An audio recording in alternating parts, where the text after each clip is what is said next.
Hey, Chris here from Big Buck Outdoors. Today we are going on another shedding mission.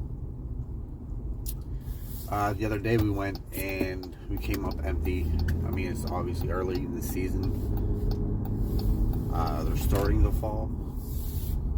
It's what, February 9th?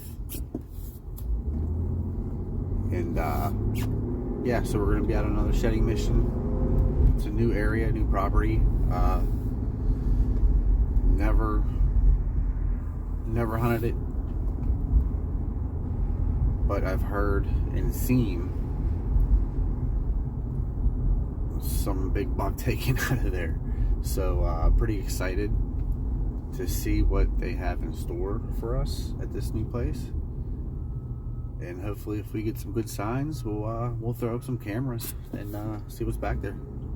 So stay tuned.